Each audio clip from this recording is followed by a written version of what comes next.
Hi, this is Ian Berry. I've added some value to my Sustaining Shared View online course. It's complimentary.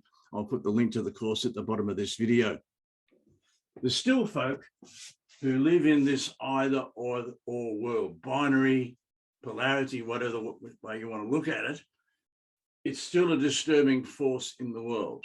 But more and more, which is really exciting, people are realizing there's always at least a third alternative. You've got your view, I've got mine, but the most powerful is ours. That's the view that we're looking for.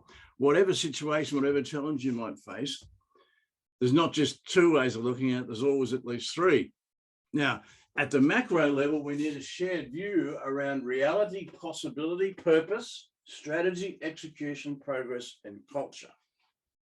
Culture underpins it all. Michael Henderson, the corporate anthropologist, he says culture is what it means to be human around here. I love that expression. It's always who before do. We always need to be making sure that everything we do is human being centered. At the micro level, we need a shared view around behaviors of our values. It's all very well to have words on the wall, but unless you've got behaviors that are working in the hall, then pointless having words on the wall. We need a shared view around the purpose of roles and how does that align with the organisation's purpose.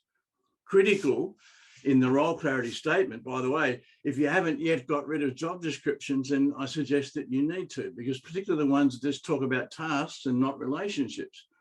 The key to relationships, of course, in a workplace environment, organisational environment, is value, delivery and exchange. And your role clarity statement needs to articulate a shared view around that. We need a shared view about what are the outputs for each role? What are the expectations? What are the goals? What are the objectives?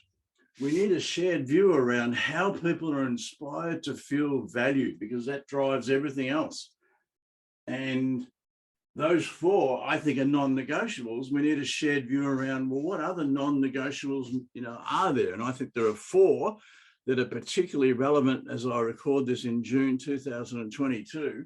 We need a shared view about decision-making.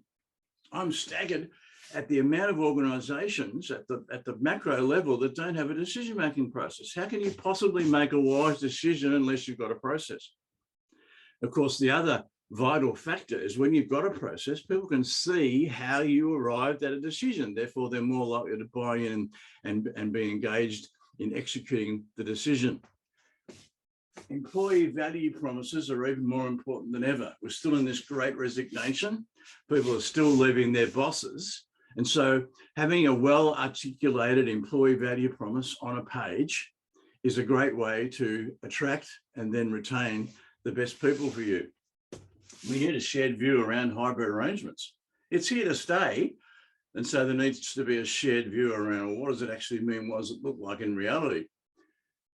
And finally, and perhaps most importantly, trust has been broken all over the place during the pandemic. We need to restore trust in what it means to have trust in our teams and in our cultures. And we need a shared view around what does it mean to be trustworthy. So these are now all part of my online course. I'll put the details below this video. And of course, if you need some help, just give me a shout. You'll see my details on the page. We'll see you next time.